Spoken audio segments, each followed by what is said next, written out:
ಅದರಿಂದ ಈ ಸಂಘಟನೆ ದೊಡ್ಡದಾಗುತ್ತೆ ಮತ್ತು ಇದನ್ನ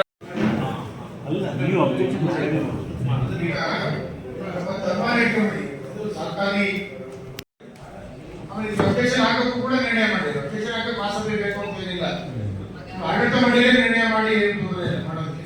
ಅಬ್ಜೆಕ್ಷನ್ ಏನ್ ಹಾಕ್ಬೋದು ಅನ್ನೋದನ್ನು ನಾವು ಕಾನೂನುಬದ್ಧವಾಗಿ ಮಾಡಿ ಕಾಪಿ ಎಲ್ಲರಿಗೂ ನಾವೇ ಸಬ್ಮಿಟ್ ಮಾಡ್ತೀವಿ. ಎಲ್ಲ ನಮ್ಮ ಎಲ್ಲ ಸಹಕಾರಿ ಸಂಸ್ಥೆಗಳು ಸಂದರ್ಭದಲ್ಲೂ ನನಗಾಗಲಿ ಜಯಂತಗೌಡರಿಗೆ, ಹಿಂದೂ ಧರ್ಮರಿಗೆ, ರಾಮಚಂದ್ರ ಭಟ್ರಿಗೆ ಅಥವಾ ದಿನೇಶ್ ಅಮೃತೇಶ್ವರಿಗೆ ಯಾರಿಗಾದ್ರೂ ನೀವು ಫೋನ್ ಮಾಡಿ ಏನಕ್ಕೆ ನಿತ್ಯ ಪ್ರೋಸೆಸ್ ಒಳಗಡೆ ಏನಿಲ್ಲ ಅಂದ್ರೂ ಅಪ್ಲಿಕೇಶನ್ ಮೂವ್ಮೆಂಟ್ ಮಾಡಲಿಕ್ಕೆ ಪರೋಕ್ಷ ಡೈರೆಕ್ಷನ್ ಅಧ್ಯಕ್ಷ ಡೈರೆಕ್ಷನ್ ಕೊಟ್ಟರೆ ಆ ಮುಖಾಂತರ ಉಳಿದಂತೆ ನಾವು ಸ್ವಾವಲಂಬನೆಯಿಂದ ಬೇರೆ ಬೇರೆ ಕಡೆ ಮಾಡುವಂಥದ್ದು ಬೇರೆ. ಅವರ ಅಟ್ಲೀಸ್ಟ್ ಅವ್ರ ನಿರ್ದೇಶಕರು 15 ಜನ ನಿರ್ದೇಶಕರು ಅವರಿಂದನೇ ಆರಂಭ ಆದ್ರೂ ಕೂಡ ಒಂದು ಮಟ್ಟದ ಸಂಖ್ಯಾಶಾಸ್ತ್ರವನ್ನ ರೀಚ್ ಆಗ್ಬಹುದು ಅಂತ ಅಧ್ಯಕ್ಷರು ಸೂಚನೆ ಕೊಟ್ಟು ಸರಳವಾಗಿ ಪ್ರಥಮ ಹಂತದಲ್ಲಿ ನಡೆಯುತ್ತೆ. ಮೀಟಿಂಗ್ ಕರ್ಕೊಂಡು ಸೂಕ್ತ ಒಂದು ಅವರಿಗೆ ಯಾವ ರೀತಿ ಪ್ರೋಸೆಸ್ ಮಾಡಬೇಕು ಅಂತ ಹೇಳಿ ಇಲ್ಲಿ ಸದೃಢ ಇರೋದಕ್ಕೆ ಸೊಸೈಟಿಗಳು ಅದೊಂದು ಸ್ವಲ್ಪ ಬಸ್ಸಿನ ವ್ಯವಸ್ಥೆ ಮಾಡಿದ್ರೆ ಅವರು ಅವ್ರ ಮೇಲೆ ಕಾಯ್ತಿರು ಅದೇ ರೀತಿ ಆಗ್ತಕ್ಕಂಥದ್ದು ಸತ್ಯ. ನಾವು ಎಲ್ಲ ಒಂದು ಕಂಪ್ನಿ ಇರಲ್ಲ, ಈಗೆಲ್ಲ ರೈತರು ಕೋರ್ಟ್ ಬಂದ್ಬಿಟ್ಟಿದ್ದವು, ಅದು ಹಾಕಿಬಿಟ್ಟು ಯಾರು ನಾವು ಬಿಡಿಸಿಯಲ್ಲ ಅಂತ ಹೋದ್ರು ಒಂದು ಬೆಂಕಿ ಕರೆದ್ರೆ ಅವನಿಗೆ ಕೇಸ್ ಆಗ್ತದೋ ಆ ಕಾಯ್ದೆಯಲ್ಲಿ ಅಡಿಯಲ್ಲಿ ಬರ್ತೈತೆ ವೆಂಕಟೇಶ್ ಅಂತ ಹೇಳಿ ಹೇಳಿದ್ರು. ಹಾಗಾಗಿ ಇವತ್ತು ಅನೇಕ ನಮ್ಮ ಭೀಮೇರಿ ಗ್ರಾಮ ಪಂಚಾಯತ್ಗಳು ಸರ್ ಮಂಜಾತ್ ಕೊಡ್ರೆ ನಮ್ಮ ಭೀಮೇರಿ ಗ್ರಾಮ ಪಂಚಾಯತ್, ನಾನು ಮಾಜಿ ಅಧ್ಯಕ್ಷರು ಭೀಮೇರಿ ಗ್ರಾಮ ಪಂಚಾಯತ್ಗೆ. ಭೀಮೇರಿ ಗ್ರಾಮ ಪಂಚಾಯತ್ ರವಿನೇ ಜಾಗನೆ ಕಾಗೋಡು ತಿಮ್ಮಪ್ಪನವ್ರು ಇದ್ದಾಗ ಸಾಮಾನ್ಯ ಒಂದು 384 ಎಕರೆ ಕೊಟ್ಟರು ರವಿನೇ ಜಾಗದಲ್ಲಿ. ಆ ರವಿನೇ ಜಾಗದಲ್ಲಿ ಇರ್ತಕ್ಕಂಥ 36ನೇ ಸರ್ವೆ ನಂಬರು ಇವತ್ತು ಕಾನೂನು ಅಂತ ಮಾಡಿದ್ದಾರೆ. ಹಾಗಾಗಿ ಇವತ್ತು ಸೂರ್ಯಗಂಧೆ, ಭೀಮೇರಿ, ಮಸ್ಸ, ಕೌತಿ ಅಲ್ಲಿ ಸ್ವಲ್ಪ ಅರ್ಜಿ ಇದೆ. ಜಯಂತನಿಗೆ ವಿಸ್ತಾರಗಳಾಗಿ ಅಂಕಿ ಅಂಶಗಳು ಗೊತ್ತಿದೆ. ಸುದೀರ್ಘವಾಗಿ ನಾವು ಚರ್ಚೆಯನ್ನ ಎಲ್ಲರೂ ಮಾಡಿದ್ದೀವಿ.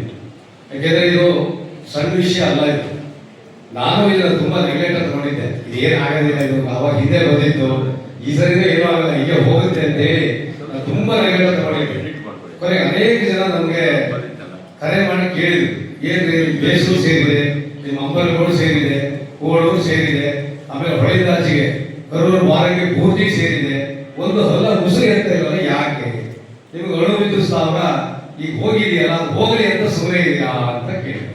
ಅಂದ್ರೆ ಇದು ಆಗಿಬಿಟ್ಟು ನಾವು ಅಣು ವಿದ್ಯುತ್ ಸ್ಥಾವರ ಆಗದೇ ಸಿಂಪಲ್ ಆಗಿ ನಿಮ್ಗೆ ಹೇಳ್ಬೇಕಂದ್ರೆ ಈಗ ಇದು ಜಾರಿ ಆಗ್ಬಿಟ್ರೆ ಅಣು ವಿದ್ಯುತ್ ಸ್ಥಾವರ ಆಗದೇ. ನಾನು ಹಾಗಾಗಿ ಸುಮ್ಮನೆ ಇದ್ದೆ, ನಾನು ಬೇಡ ಇದೆ ಆಗದಿಲ್ಲ, ಹೋಗಲಿಲ್ಲ. ಕೊನೆಗೆ ಜನಗಳು ತುಂಬಾ ಹೇಳಿದ್ರಿಂದ ನಮ್ಮ ಬಾಸ್ ಮನೆ ನಮ್ಮನ್ನೆಲ್ಲ ಶಿವಮೊಗ್ಗ ಕರೆಸಿ ದೊಡ್ಡ ಮೀಟಿಂಗ್ ಮಾಡಿ ನೀವು ಯಾಕಪ್ಪ ಎಲ್ಲ ಕಣ್ಮುಚ್ಚೆ ಕೂತ್ಕೊಂಡಿದ್ದೀರಿ, ನಿಮ್ ಊರೇ ಹಾಳಾಗ್ತಾ ಇದೆ ಅಂತ ಎಲ್ಲ ಹೇಳಿ ಅವರ ನೇತೃತ್ವದಲ್ಲಿ ಜಯಂತ್ರಣ್ಣ ಎಲ್ಲ ಸೇರಿ ರವಿಗೌಡರು ನಾವೆಲ್ಲ ಬಹಳ ಜನ ಹೋಗಿ ಒಂದು ದೊಡ್ಡ ಸಭೆ ಮುಖಾಂತರ ಒಂದು ಪ್ರೆಸ್ ಮೀಟ್ ಮಾಡಿ ಕೊನೆಗೆ ಅವರಿಗೆ ಚಾಲನೆಯನ್ನ ಮೈದಾನಗೌಡರು ಕೊಟ್ಟರು. ಇವತ್ತು ಕೊಟ್ಟ ಮೇಲೆ ಅವರು ಫಸ್ಟ್ ಮೀಟಿಂಗ್ ಅನ್ನ ಮೊನ್ನೆ ಹೊಸನಗರದಲ್ಲಿ ಮಾಡಿದ್ರು. ಹೊಸನಗರದಲ್ಲಿ ಒಂದು 50 ಜನ ಅಂತ ಕರೆದ್ರೆ ಸುಮಾರು 300 ಜನ ಸೇರಿದ್ರು. ಇವತ್ತು ಕೂಡ ಒಂದು 50 ಜನ ಅಂತ ಕರೆದ್ರೆ ಇಷ್ಟು ದೊಡ್ಡ ಸಂಖ್ಯೆ ನಾವೆಲ್ಲರೂ ಸೇರಿದ್ವಿ. ಯಾಕೆಂದ್ರೆ ನಾವು ಜಾಗೃತರಾಗಬೇಕು. ನಾವು ಜಾಗೃತರಾದ್ರೆ ಮಾತ್ರ ನಮ್ಮ ಬದುಕನ್ನು ನಾವು ಕಟ್ಟಕ್ಕೆ ಸಾಧ್ಯ. ನೋಡಿ, ನಮ್ಮೂರಿಂದ ನಾವು ಸುಮ್ಮನೆ ಉದಾಹರಣೆ ನಾವೆಲ್ಲರೂ ಭಾಗವಹಿಸಿದ್ರೆ ನಾನು ಹೇಳೋದು ಬೇಡ.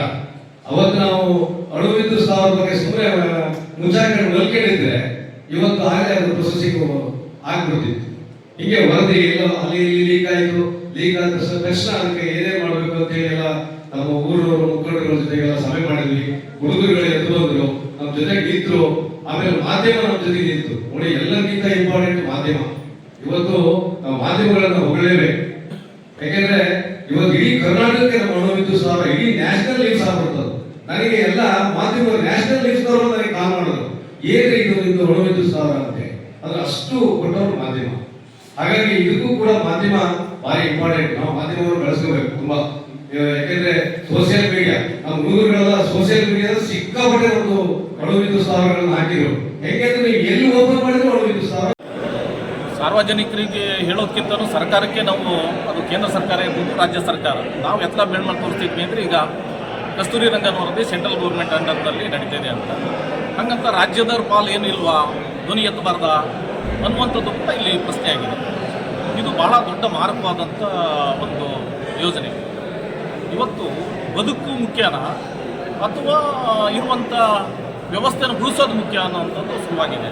ಆಯ್ಕೆಗಳು ಬಂದಾಗ ಅನ್ನ ಬೇಕಾ ಅಂತ ಹೇಳಿದಾಗ ನಮಗೆ ಊಟ ಬೇಕಾ ಅಥವಾ ನಮಗೆ ಐಷಾರಾಮಿ ಬದುಕಬೇಕಂತ ಕೇಳಿದಾಗ ನಾವು ಕೇಳ್ತಾ ಇರೋದು ಏನಪ್ಪ ಅಂತ ಹೇಳಿದ್ರೆ ನಮಗೆ ಮೊದಲು ಬದುಕು ಅನ್ನ ಬೇಕು, ಜೀವನ ಬದುಕೋಣ, ಬದುಕಿನ ನಂತರದಲ್ಲಿ ಮುಂದಿನ ಎಲ್ಲ ಯೋಜನೆಗಳು ಅಥವಾ ಸವಲತ್ತುಗಳು ಸಿಗುವಂಥದ್ದು ಸಹಜವಾಗಿ ಬರುತ್ತೆ ಅಂತ. ಇದಕ್ಕೆ ನಮ್ಮ ಜನಪ್ರತಿನಿಧಿಗಳು ಬಹಳ ವ್ಯವಸ್ಥಿತವಾಗಿ ಅನ್ನೋಕ್ಕಿಂತನೂ ಭಾಳ ಬದ್ಧತೆಯಿಂದ ಕೆಲಸ ಮಾಡಬೇಕಾಗಿದೆ. ಇವತ್ತು ಜನರು ಇವತ್ತಿಲ್ಲೆಲ್ಲ ಸೇರಿ ಒಂದು ಸಭೆ ಮಾಡ್ತಾರೆ. ಅದು ಇದೆ MADB ಇದ್ದಾರೆ. MADB ಇವತ್ತು ಮಲ್ನಾಡು ಅಭಿವೃದ್ಧಿ ಇರೋದು ಇವತ್ತಲ್ಲ, ಹಲವಾರು ಕಾರಣದಿಂದಲೇ ಇದೇ ಕಾರಣಕ್ಕೇ ಇವತ್ತು ಏನು ಪಶ್ಚಿಮ ಘಟ್ಟ ಉಳಿಲ್ಬೇಕು, ಮತ್ತು ಮಲೆನಾಡಲ್ಲಿರುವಂಥ ಜನರ ಸಮಸ್ಯೆಗಳು ಏನು ಅನ್ನೋದು. ಅನೇಕ ಜನರು ಇವತ್ತು ಮಲೆನಾಡು ಅಭಿವೃದ್ಧಿ ಸಮಿತಿಯಲ್ಲಿ ಅಧ್ಯಕ್ಷರಿದ್ದಾರೆ, ಮೆಂಬರ್ಗಳಿದ್ದರು. ಅವರು ಇಲ್ಲಿವರೆಗೂ ಕೂಡ ಅದ್ರ ಬಗ್ಗೆ ಯಾಕೆ ಧ್ವನಿ ಎತ್ತಿಲ್ಲ ಅನ್ನುವಂಥದ್ದು ನನಗೆ ಭಾಳ ದೊಡ್ಡ ಪ್ರಶ್ನೆ ಆಗ್ತದೆ. ಬಟ್ ಈ ಹಂತದಲ್ಲಾದ್ರೂ ಕೂಡ ಎಲ್ಲ ಒಂದಿಷ್ಟು ಇವತ್ತು ಧ್ವನಿ ಎತ್ತಿದಾರಲ್ಲ ಅಂತ ಒಂಥರ ಸ್ವಾಗತ ಮಾಡೋಣ. ಜೊತೆಗೆ ಇದು ಒಂದೇ ಮುಖ್ಯ ಅಲ್ಲ ಸ್ನೇಹಿತರೆ. ಇವತ್ತು ಯಾರೋ ಒಂದಿಷ್ಟು ಕೆಲವು ಉದಾಹರಣೆಗೆ ನಾನು ಆನಂತರ ಭಾಗನ ರೆಪ್ರೆಸೆಂಟ್ ಮಾಡ್ತೇನೆ ಅಂದರೆ ಅಲ್ಲಿಗೆ ಮಾತ್ರ ಅಂತ ಅಲ್ಲ, ಇದರಲ್ಲಿ ರೈತರ ಬದುಕು ಭಾಳ ದೊಡ್ಡದಾಗಿ ಕಳೆದೋಗ್ತಾ ಇದ್ದೀವಿ. ಯಾವ ರೀತಿಯಲ್ಲಿ ಅಂತ ಹೇಳಿದ್ರೆ ಇವತ್ತು ಅರಣ್ಯ ಕಾಯ್ದೆ ಇದೆಯಲ್ಲ, ನಾನು ಆಗಲೇ ಅದು ಮಾತಾಡ್ಬೇಕಾದ್ರೆ ಅದನ್ನೇ ಹೇಳಿದೆ. ಅರಣ್ಯ ಈಕ್ವಲೆಂಟ್ ಈಗ ಇದೇನು ನಾವು ಹೇಳ್ತೀವಲ್ಲ ಕಸ್ತೂರಿ ರಂಗನ್ ವರದಿಗೂ ಅರಣ್ಯ ಕಾಯ್ದೆಗೂ ಏನು ವ್ಯತ್ಯಾಸಗಳಿಲ್ಲ. ಅದೇ ಇದ್ರದ್ದು ಇನ್ನೊಂದು ರೂಪ ಅಷ್ಟೇನೆ, ಹೆಸರೊಂದು ಚೇಂಜ್ ಬಿಟ್ಟರೆ ಅದೇ ರೂಪ. ಆದ್ದರಿಂದ ಮೊದಲಾಗಿ ತಿದ್ದುಪಡಿ ಆಗಬೇಕಾಗಿರುವಂಥದ್ದು ಅರಣ್ಯ ಕಾಯ್ದೆಗೆ ತಿದ್ದುಪಡಿ ಆಗಬೇಕಾಗಿದೆ. ಇವತ್ತು ಅರಣ್ಯ ಕಾಯ್ದೆ ಇವತ್ತು ಎಷ್ಟು ಉದಾಹರಣೆಗೆ ಎಲ್ಲ ಇವತ್ತು ಎಲ್ಲಿ ಕೂಡ ಅರಣ್ಯದೊಳಗೆ ಯಾರೂ ಕೂಡ ಒಳಗೋಗೋ ಸಾಧ್ಯತೆ ಇಲ್ಲ ಅಂತ ಪರಿಸ್ಥಿತಿ ತಂದಿದ್ದಾರೆ. ಆಗಿರ್ಬೇಕಾದ್ರೆ ಇವತ್ತು ಕಸ್ತೂರಿ ರಂಗನ್ ವರದಿ ಏನು ಹೇಳುತ್ತೆ, ಅದರೊಳಗೆ ಯಾರು ಮನೆ ಕಟ್ಟಬಾರ್ದು, ಯಾರು ಹೋಗಬಾರ್ದು, ಹೋದ ತಕ್ಷಣ ಅಲ್ಲಿ ಕರೆಂಟ್ ಎಳೆಯಂಗಿಲ್ಲ.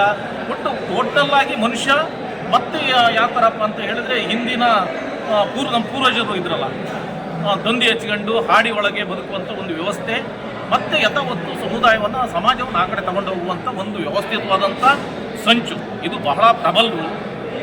ಇದನ್ನು ಭಾಳ ವ್ಯವಸ್ಥಿತವಾಗಿ ಮಾಡ್ತಿದ್ದಾರೆ ಅಂತ ನನ್ನ ವೈಯಕ್ತಿಕ ಅಭಿಪ್ರಾಯ.